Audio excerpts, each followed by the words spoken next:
I'm going to structure my presentation around three distinct crises related to food and agriculture: the crisis of food security, the crisis of agrobiodiversity, and climate change. After briefly discussing each crisis, I will examine some of the common underlying causes of these interrelated phenomena. And finally, I will discuss the role of international law and policy in addressing these crises. I want to begin with the crisis of food security. According to the UN Food and Agriculture Organization, food security exists when all people at all times have physical and economic access to sufficient, safe, and nutritious food that meets their dietary needs and food preferences for an active and healthy life. Regrettably, the FAO's most recent estimates indicate that nearly 800 million people suffer from chronic undernourishment. They are not able to consume enough food to meet their dietary energy requirements. This figure represents 12% of the world's population, 1 out of 9 people. But that's not all. An estimated 2 billion people suffer from deficiencies in one or more essential micronutrients, and 26% of the world's children are stunted as a consequence of undernourishment. In addition to this already high level of chronic undernourishment, over 20 million people in 4 countries currently face famine due to armed conflict. In South Sudan, Somalia, Northeast Nigeria, and Yemen, protracted conflicts combined with poverty, environmental degradation, and limited access to humanitarian assistance have placed 20 million people at risk of starvation. The situation is dire and requires an urgent response. However, my presentation will focus on the 800 million people whose undernourishment is chronic and systemic and all too often ignored by governments and by the media. Who are these undernourished people? Approximately 80% of the world's food insecure people reside in the rural areas of the global south. Only 20% are urban dwellers, and only a small but growing minority are victims of war or conflict. These undernourished people are small farmers, herders, small-scale fishermen, and landless workers. Ironically, small farmers grow at least 70% of the world's food, yet they are the poorest and most undernourished element of society. They lack sufficient resources to buy the food that they need on the market or to grow the amount of food that they require. Women and children are disproportionately represented among the ranks of the poor and malnourished. So are indigenous peoples. Next, I want to say a few words about agrobiodiversity. According to the UN Food and Agriculture Organization, 75% of the world's food crop diversity was lost in the 20th century. We are currently relying on just a handful of crops and a few genetic varieties to supply 80% of the world's dietary energy from plants. What this means is that the world's food supply is dangerously vulnerable to external shocks at a time when climate change will be providing those external shocks: floods, droughts, pests, blights. What we are doing is laying the groundwork for catastrophic crop failure akin to the Irish potato famine, but this time on a global level. Why did we lose 75% of the world's agrobiodiversity? The answer is very simple. Over the last 60 years, much of the world's agriculture has transitioned into industrial agriculture that relies on a handful of genetically uniform crops, primarily wheat, corn, and rice. Industrial agriculture also requires greater inputs of water, synthetic pesticides and fertilizers, and fossil fuel-based energy to operate farm machinery.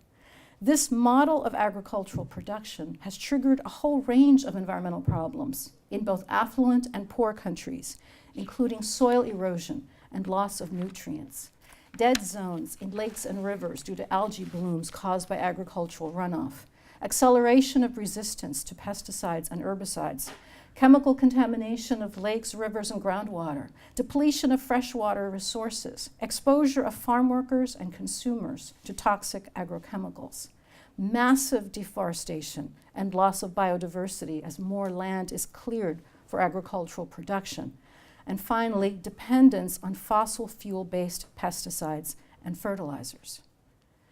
In addition, industrial agriculture has come to be dominated by a handful of transnational corporations that control the markets for seeds, pesticides, and machinery, the grain traders that dominate global agricultural trade, and the supermarket chains that increasingly determine commodity prices and product quality standards. The impact on agrobiodiversity has been particularly devastating. Although thousands of crops have been cultivated since the dawn of agriculture, 12 crops currently supply 80% of the world's dietary energy from plants. In addition to relying on a small number of crops, the food supply also relies on a very narrow genetic base.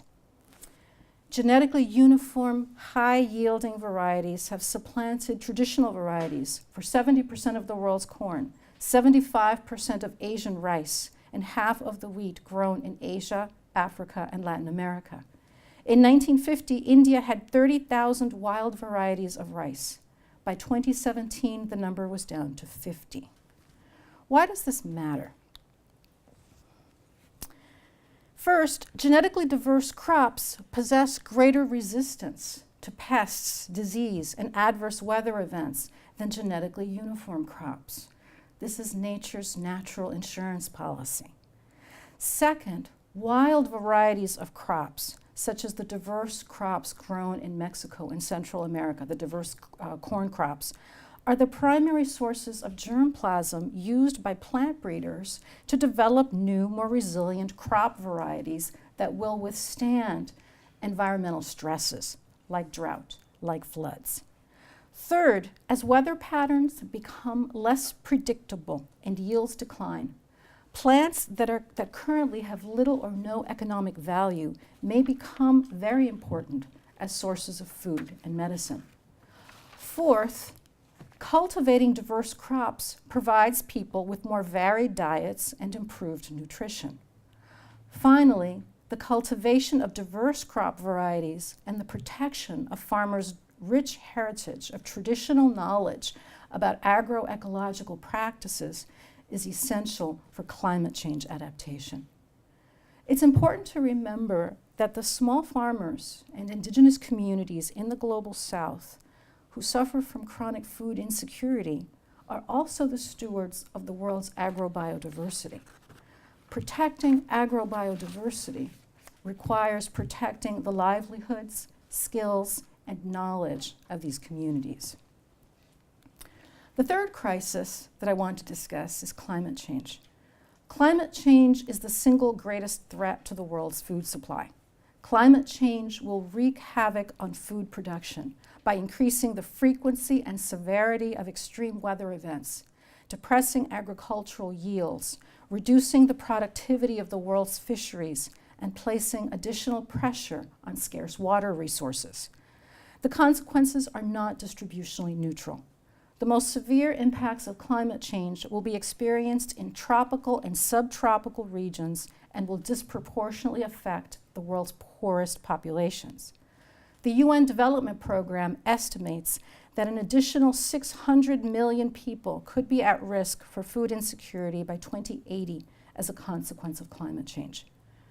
Notwithstanding their negligible contribution to climate change, the world's poorest countries will be disproportionately affected due to their dependence on agricultural production, their vulnerable geographic locations, and their limited resources for adaptation and for disaster response.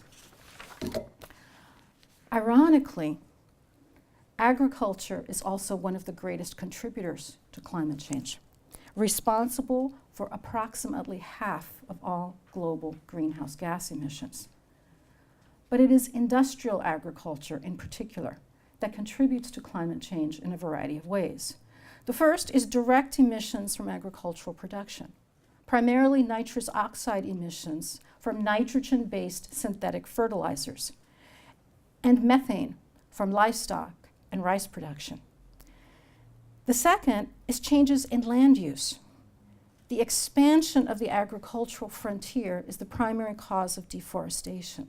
The main driver of this deforestation is the expansion of industrial plantations for soy, sugarcane, palm oil, and corn. The third contribution is the processing, transport, packaging, and retail sale of agricultural products. And finally, we have food waste. When you add up the numbers, agriculture is responsible for between 43 and 57% of global anthropogenic greenhouse gas emissions, making it the single largest contributor to climate change. However, recent studies suggest that agriculture has a significant climate change mitigation potential, which could transform agriculture from a major emitter to a smaller emitter and maybe even a sink. In particular, sustainable agriculture can play a role in both mitigating and adapting to climate change, while also conserving agrobiodiversity and promoting food security by strengthening rural livelihoods. So what do I mean by sustainable agriculture? I don't mean exclusively organic. I mean agriculture that tries to reduce synthetic fertilizers and pesticides by integrating natural pest, nutrient, soil, and water management technology. Agriculture that utilizes the knowledge and skill of farmers combined with the latest scientific innovations in order to promote self-reliance and reduce dependence on expensive external inputs. This type of agriculture enhances and conserves agrobiodiversity, including the diversity of plant genetic resources, livestock, insects, and soil organisms. I want to emphasize that sustainable agriculture does not represent a return to low technology or traditional agriculture. Instead, it combines the most recent innovations that can come from scientists or from farmers with the knowledge of farmers that has developed over generations. The goal is not simply food production, but increasing the ability of rural people to feed themselves and to be resilient in the face of climate change. Sustainable agriculture reduces greenhouse gases in several ways. It reduces fossil fuel-based greenhouse gas emissions because it uses legumes, crop residues, and manure to fertilize the soil instead of nitrogen-based synthetic fertilizers that emit nitrous oxide, a powerful greenhouse gas. It uses integrated pest management in lieu of fossil fuel-based pesticides and fertilizers. It restores degraded soils and enhances their productivity and their ability to sequester carbon through crop rotation, intercropping, composting, and agroforestry. So we've talked about mitigation. Now I want to say a couple of words about adaptation. Sustainable agriculture can reduce the vulnerability of crops to extreme weather events by increasing the organic matter in soils. This increases the ability of the soils to retain water and therefore to adapt to droughts and also to floods. Sustainable agriculture enhances the resilience to changes in climates and pests by relying on diverse crops rather than monocultures. Some will thrive, some will not. The risk of complete crop failure is reduced. Sustainable agriculture promotes food security. It's labor-intensive rather than capital-intensive, and it is therefore particularly suitable to areas with high levels of rural unemployment.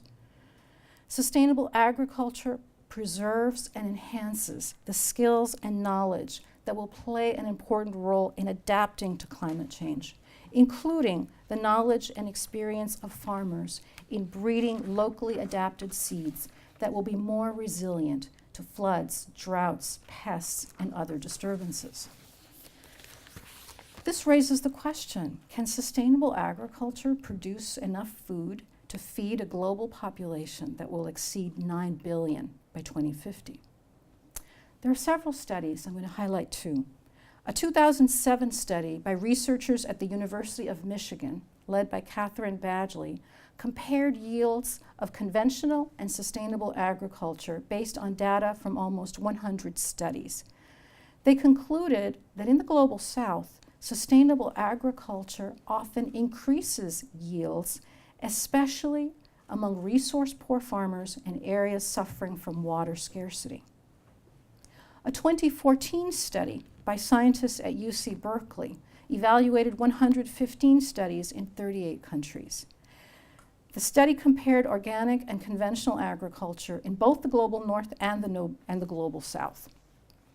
What they find is that organic yields on average were 20% lower, but only if farmers planted only one crop. When farmers strategically planted diverse crops, the yields were comparable or perhaps 8% lower. And even this figure is misleading because part of the yield gap, the large part of the yield gap, was for high-yielding Green Revolution crops that were developed specifically to be used with fossil fuel-based pesticides and fertilizers. They do not perform well when those chemicals are not provided. The authors of that study concluded that the focus on yields was actually the wrong question. Organic agricultural research is vastly underfunded. Further research can close the gap. Environmentally sustainable, resilient production systems are going to become far more important as we exceed or continue to exceed ecological limits. Sustainable agriculture saves money, saves water, reduces rural unemployment, and reduces exposure to pesticides and other chemicals, while enhancing the livelihoods of small farmers. Most importantly, we already produce more than enough food to feed the world at least 2 times. The problem is that it is exported to the wealthy, and the poor lack the money to buy it or the land to cultivate it.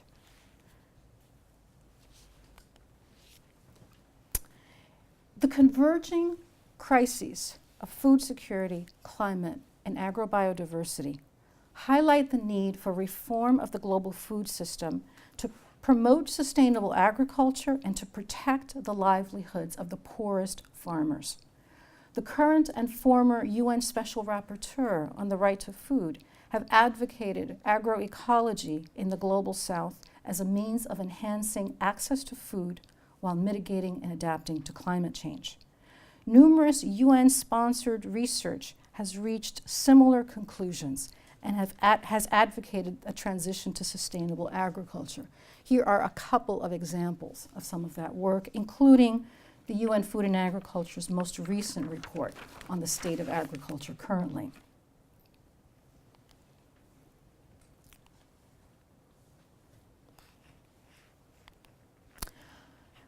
So now I want to highlight 3 important points about food insecurity. First, it's a function of poverty, not food scarcity. Food production has kept ahead of population growth since the 1950s. The current population is just over 7 billion, and it's anticipated to reach 9.6 billion by 2050. We produce enough food to feed a global population of 12 to 14 billion, twice the current world population. The problem is not production. The problem is distribution. Now, granted, 1/3 of that food is wasted. It's wasted in the north because it fails to meet consumer aesthetic requirements or perceptions of freshness and quality. It's wasted in the south due to lack of processing facilities. In addition, nearly 40% of global cereal crops are fed to livestock. Food waste and meat-based diets are inconsistent with the sustainable use of the planet's resources, but they are not the reason for chronic undernourishment. As Nobel laureate Amartya Sen recognized decades ago, people go hungry because they lack the resources with which to grow food or to purchase food. The problem is inequality in land ownership and lack of income, not food scarcity. To address food insecurity, it's essential to tackle the problem of poverty. The second point, which I raised earlier, is that food insecurity is primarily a rural phenomenon. Approximately 80% of the world's undernourished people reside in the rural areas of the global south. Most are small farmers who depend on agricultural labor for their livelihoods. These are the same small farmers who play a critical role in protecting agrobiodiversity. This means that protecting the livelihoods of these farmers is critical to promoting their food security and also to the conservation of agrobiodiversity. In addition, as I explained earlier, sustainable agriculture is essential to mitigate greenhouse gas emissions and to facilitate adaptation to climate change. Finally, some of the world's most food insecure nations are agricultural exporters. It's not that they don't have the productive capacity, it's that the food is being exported. A food secure nation is one that can either grow the food necessary to meet its needs or one that generates sufficient export earnings to import what it doesn't produce. The most food insecure countries are those that divert prime agricultural lands to export production, do not provide enough food for domestic nutritional needs, and rely on a handful of agricultural commodities to earn the foreign exchange to purchase food on the market. There are over 50 developing countries that depend on one or two agricultural commodities to generate most of their export earnings. Most are in sub-Saharan Africa. These countries are vulnerable to poor harvest and to instability in world market prices. Food security at the national level requires economic diversification rather than agro-export specialization. So how did we get to where we are with such massive levels of food security concentrated among the producers of food? I now want to shift to the history. As a consequence of the colonial division of labor, most developing countries, when they became independent, entered the world economy as producers of raw materials and consumers of manufactured products. Agro-export specialization proved to be economically very problematic due to the volatility of agricultural commodity prices, boom and bust cycles, and to the historic decline in the terms of trade for agricultural products relative to manufactured goods. In the aftermath of World War II, the US and Western Europe imposed hefty tariffs on imported agricultural products and provided massive subsidies to their farmers. These agricultural subsidies resulted in overproduction. As a result, the United States and Western Europe became major aid donors. It made sense to deliver that food to developing countries to cement Cold War alliances or to sell it at below the price of production. While this was welcomed by governments in order to feed the urban population, small farmers in the global South were devastated. You can't compete with free food or with underpriced food. Many abandoned agricultural production and migrated to urban areas that were ill-equipped to handle the influx of migrants. International trade law played an important role in these developments. The 1947 General Agreement on Tariffs and Trade required reduction of tariffs on manufactured goods, but it essentially exempted agriculture. Under the GATT, Western Europe and the United States continued to subsidize agricultural producers and to use tariff and other barriers to exclude products from the global South. The primary mechanism that the global South could use to protect small farmers from food dumping was to impose tariffs on these imports. This all changed with the debt crisis of the 1980s. In order to secure new loans and restructure old loans, the IMF and the World Bank imposed a standard recipe of free market reforms on developing countries known as structural adjustment. First, debtor countries were required to open their markets to foreign competition by reducing tariffs and other trade barriers. This placed poor farmers in direct competition with highly subsidized producers in the US and the European Union. This was a competition they could never win. Second, debtor countries were obligated to eliminate state subsidies to the agricultural sector, agricultural research and education, guaranteed prices, marketing assistance, social safety nets for the poor, even infrastructure projects like roads all went by the wayside. This only increased the vulnerability of small farmers. Finally, debtor countries were required to promote agricultural exports in order to service the foreign debt, based on their comparative advantage in agricultural production. The pressure to export shifted land away from food production and to the production of tea, coffee, cocoa, cotton, and more recently cut flowers and various fruits and vegetables. As land was shifted away from the production of food for domestic consumption, developing countries became more and more dependent on imported food. Instead of cultivating a variety of crops, developing countries emphasized monocultures in order to maximize the marketable yield. Instead of managing their natural resources in a sustainable manner, countries in the global south were pressured to mine them unsustainably in order to increase short-term revenues.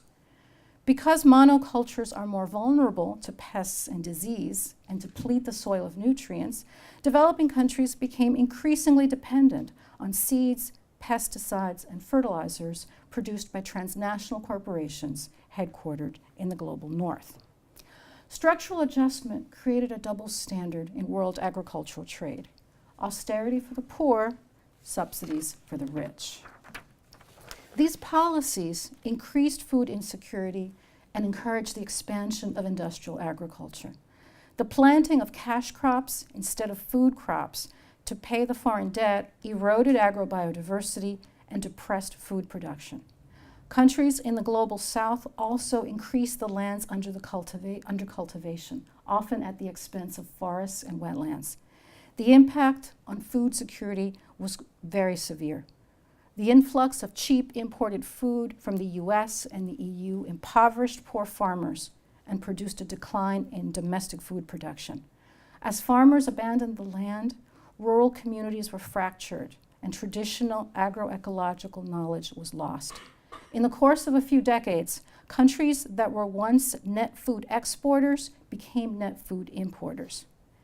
And then, in 2007, 2008, when global food prices went through the roof, these net food importing developing countries were seriously affected. They experienced balance of payments problems due to the high cost of imported food, high levels of food insecurity, and food riots in many countries in the global south. Food prices today remain high and volatile.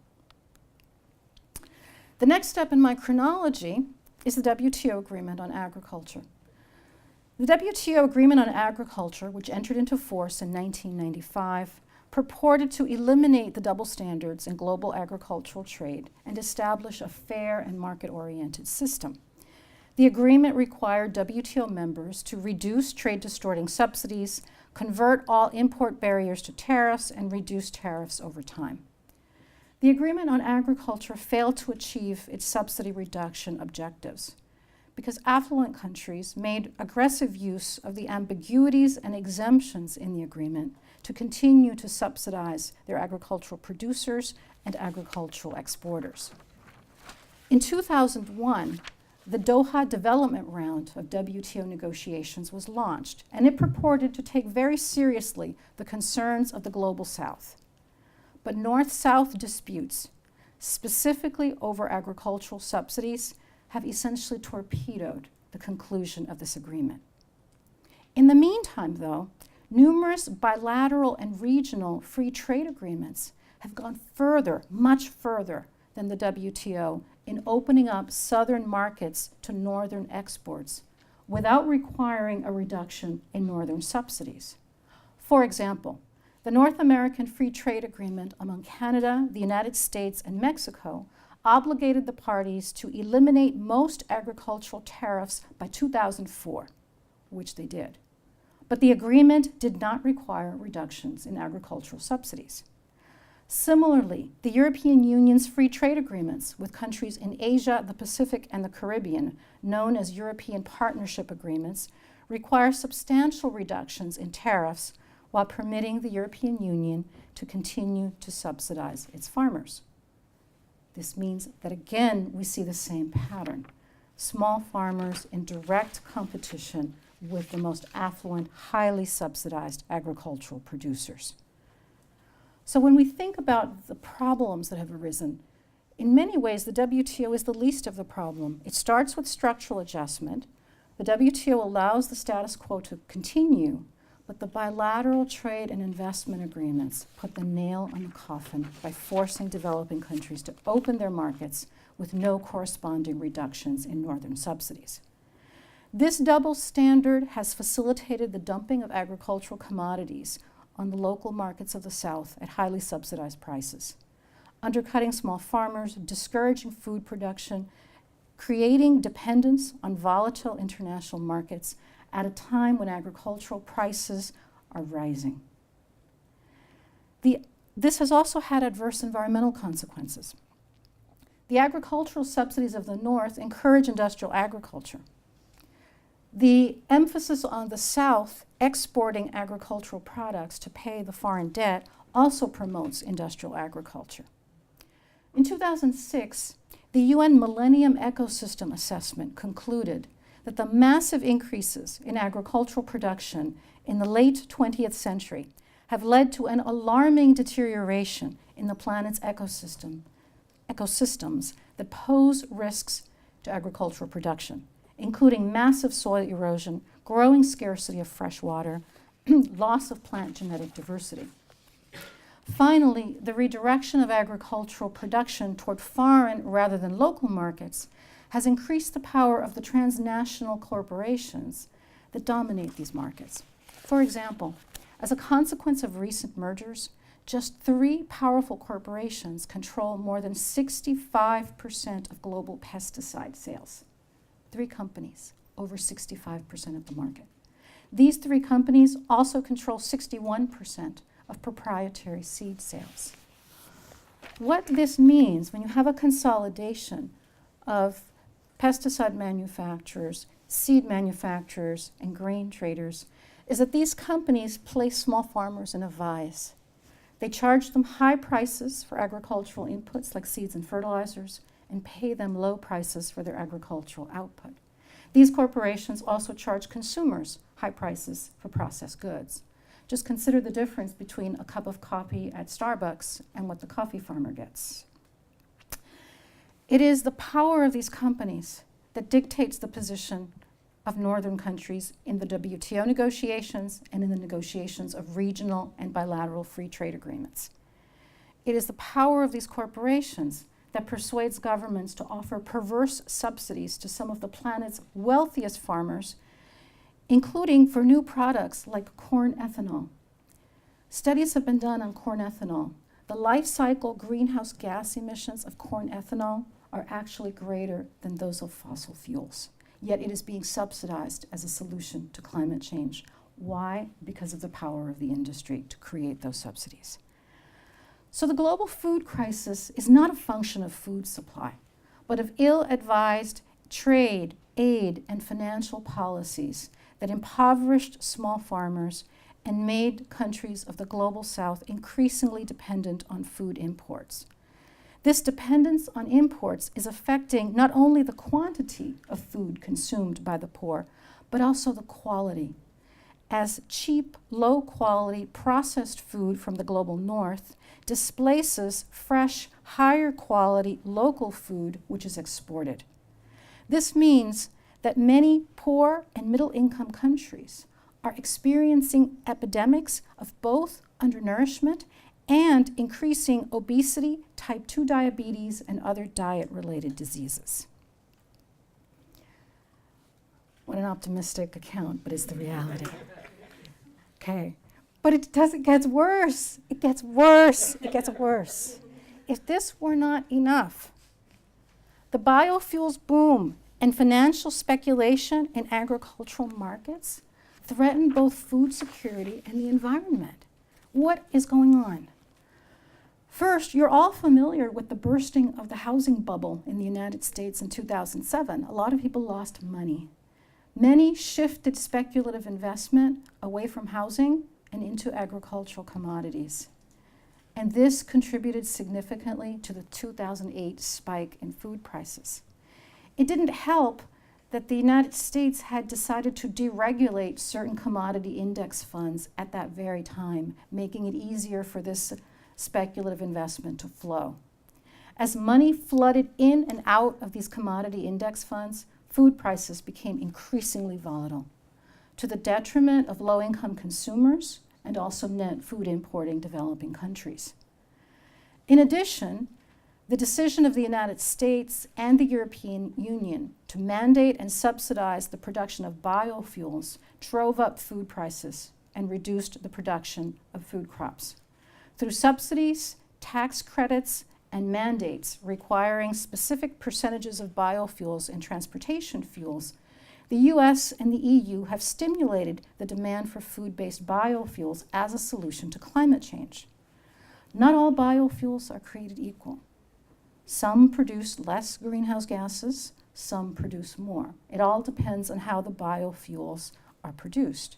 To the extent that they produce degradation of forests, like oil palm cultivation in Indonesia, they are disastrous for the environment. But what they all have in common is that up until now, the biofuels that have been used to replace fossil fuels compete with food production. They're based on corn or sugar. They're primarily food products. As a result, they have contributed to higher food prices and growing food insecurity. Biofuels are essential as a way of addressing climate change, but there needs to be a life cycle assessment and a human rights impact assessment, and greater research into third-generation biofuels, like algae-based biofuels, that don't interfere with food production. 64 countries have now adopted biofuel mandates of some sort. However, the US and the EU continue to be the primary drivers of biofuels expansion. In order to export to these growing markets, farmers in Asia, Africa, and Latin America are destroying forests and peatlands, as well as shifting land away from food production to biofuels production. In addition, the biofuels boom and increasing food prices have spawned a new threat to food security, an explosion of transactions for the sale or long-term lease of agricultural lands in the global south, known as land grabs. There are land grabs when they dispossess people. There are land grabs when the local community is not notified, does not have an opportunity to in some way participate and retain its livelihoods. These transactions typically proceed without the consent of local communities and have resulted in the expulsion of small farmers and herders from lands that they have used to grow crops or to graze their animals. 3 distinct groups of investors are now involved in this rapidly moving phenomenon of land grabbing. The first group is transnational corporations in the global north who want to outsource the production of biofuels because land, water, and labor are far cheaper in the global south.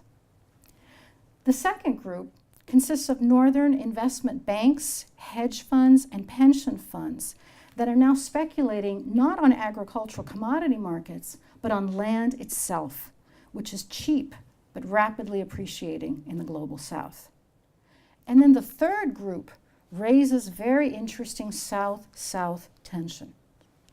Southern governments like China, India, South Korea, Qatar, and Saudi Arabia are investing in cheap land in other countries in order to guarantee their food supplies at a time of market volatility and also to preserve their water supplies by not having to produce the food themselves.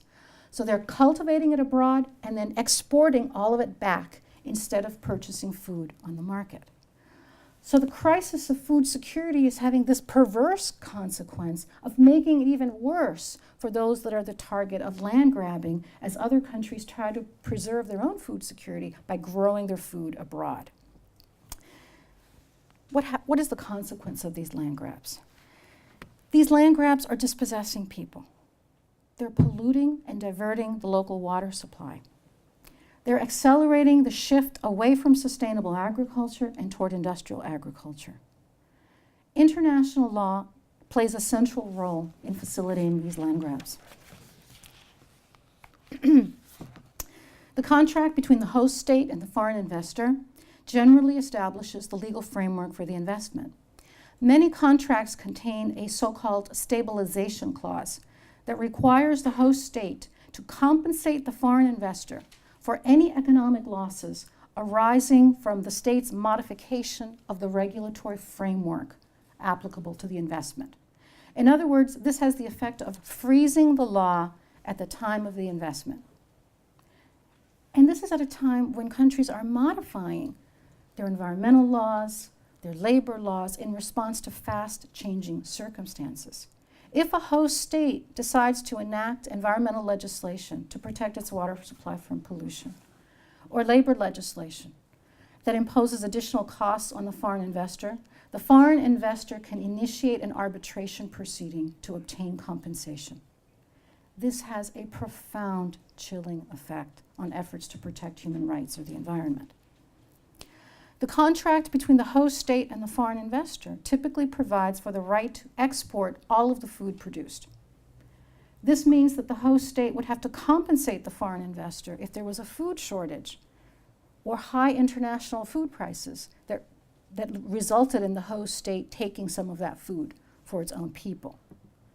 In addition to the contract between the host state and the investor, there is typically a bilateral investment treaty between the host state, where the investment is happening, and the home state, where the foreign investor is headquartered. These bilateral investment treaties allow private investors to bring an arbitration claim against the host state when certain guarantees are violated. A common provision is one that sounds very innocuous: the duty of fair and equitable treatment.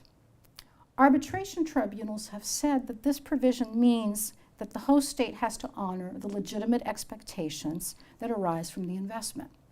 So, for example, even if an investment contract says nothing about water, if the whole purpose is agricultural cultivation, then the investor could bring a claim if the host state decides to reallocate water rights to make sure that people have enough drinking water, or that small farmers have enough water for irrigation and for other uses. The investor could bring a claim in an arbitration tribunal and demand compensation for any lost profits. So, the inadequate regulation of commodity markets, EU law and policy promoting biofuels, and the one-sided investment agreements that are the norm, that are the model for these transactions, have exacerbated food insecurity in the global South. International trade law, international investment law, and the loan conditionalities imposed by the IMF and the World Bank have played a key role in dispossessing small farmers, reinforcing industrial agriculture, and contributing to the food, agrobiodiversity, and climate crises. What's the way forward? I'm not going to resolve everything in 5 minutes. What I do want to say is that international human rights law has a really important role to play here. Discussions of food security are too often dominated by an emphasis on food production, which is completely misleading and ignores the fact that the problem is social and political and not subject to technocratic fixes. Hunger persists because of poverty and because of social and economic inequality. Since World War II, human rights principles have become an important tool in the struggle for justice because victimized people have claimed them, have used them, and have transformed them. The Universal Declaration of Human Rights and the International Covenant on Economic, Social, and Cultural Rights both recognize the right to adequate food. So do a number of other treaties. Under these treaties, states have an obligation to respect, protect, and fulfill the right to food. To respect the right to food means that governments must refrain from interfering with the ability of communities to feed themselves. For example, governments must refrain from selling or leasing land to foreign investors if this is going to dispossess small farmers and prevent them from feeding themselves. To protect the right to food means that states must ensure that private actors, enterprises, or individuals do not deprive others of the right to food. The duty to protect requires states to regulate non-state actors, such as corporations, to make sure that they don't deprive others of the right to food by evicting them from their lands, for example, or by polluting the community's water supply. Then finally, states have an obligation to fulfill the right to food, to meet food needs directly, by providing food, by providing employment, by providing land. In addition to international human rights law, over 25 nations have incorporated the right to food in their domestic legislation. For example, 11 Latin American nations have amended their constitutions to recognize the right to food. The obstacle, of course, is that many nations in the global south have severe governance deficits that preclude effective implementation of human rights obligations.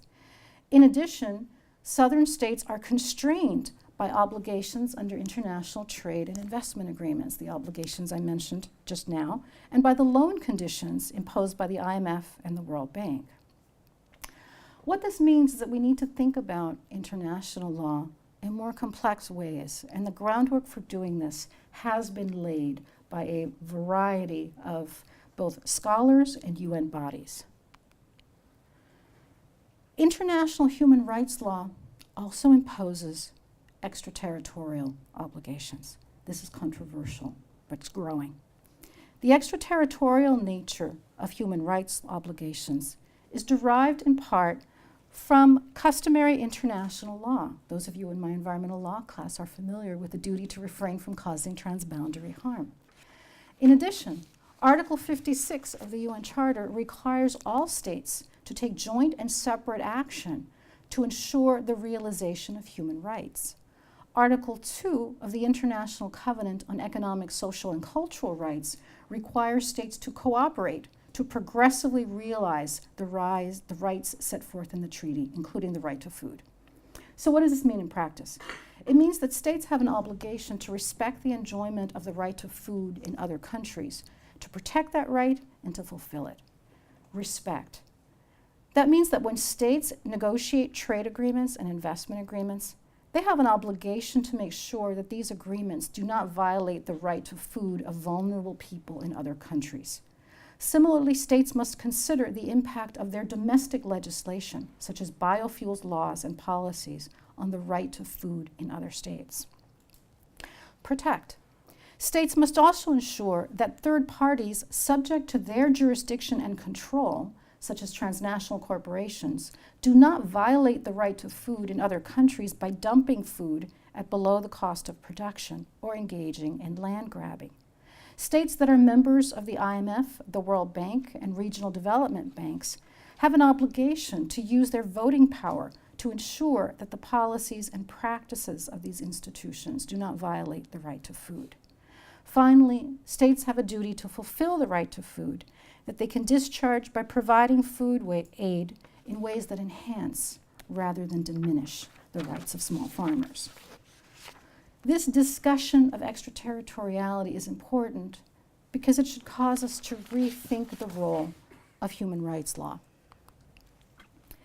Incorporating human rights into trade, investment, and environmental instruments is fiercely resisted by states, but it is being forcefully advocated by civil society groups. It represents a reconceptualization of international law that is premised on the hierarchical superiority of human rights norms. And it also focuses on compliance monitoring and on accountability mechanisms. So what would it mean to take seriously the human right to food in these various instruments? It means that when we enter into agreements to protect the global environment, we take human rights into account, whether we're talking about the REDD mechanism, which deals with preventing deforestation, or whether biofuels policy. When trade and investment agreements are negotiated, it is important to recognize the hierarchy of different norms. Just as NAFTA gives hierarchical priority to certain enumerated environmental agreements, so should trade and investment agreements give hierarchical priority to human rights norms. Human rights is the objective. These trade agreements should not be ends in themselves. Trade and investment agreements should also contain broad human rights and environmental exceptions that give the contracting parties flexibility to regulate in the public interest, rather than living in terror that any attempt to protect the human rights of their country is going to result in an arbitration claim. There should be ex ante human rights and environmental impact assessments of all trade and investment agreements in order to identify and mitigate any potential negative impacts. These need to happen as early as possible in the negotiation process and in an open and transparent manner. Trade and investment agreements should contain sunset clauses so that they may be re-evaluated and renegotiated accordingly. The US and the EU should comply with their right to food obligations by eliminating agricultural subsidies that promote industrial agriculture, exacerbate climate change, and wreak havoc on the livelihoods of small farmers in the global south. The US and the EU should address the regulatory gaps and failures that have fueled financial speculation in agricultural markets, land grabbing, and also the quasi-monopolistic power of transnational corporations. This includes an adequate legal framework to govern land acquisitions and the enforcement of anti-competition law. Finally, the US and the EU should finance projects in the global south that increase food self-sufficiency, enhance the livelihoods of small farmers, and encourage the transition to sustainable agriculture. These reforms, while necessary, are aggressively resisted, and they constitute tinkering on the margins of an existing system which is relentlessly focused on liberalizing trade and maximizing exports, and which is dominated by transnational corporations.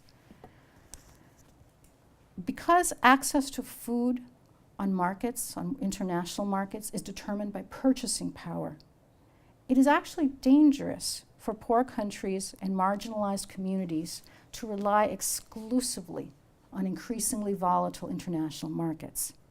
As these markets become less reliable, greater self-sufficiency may be necessary, an optimal combination of self-sufficiency and market transactions. In recent decades, national and transnational food movements have demanded a more equitable and sustainable food system premised on a very different idea, that of food sovereignty, on the rights of states and communities to democratically determine their own food and agricultural policies. This parallels and echoes the struggles of indigenous peoples for self-determination and control for their lands and natural resources. The existing human rights framework is a beginning and a bridge. It is also important to pay close attention to the bottom-up approaches that are being not only advocated but implemented in a variety of communities across the world. I will end at this point, and I'm happy to take any questions, comments you may have.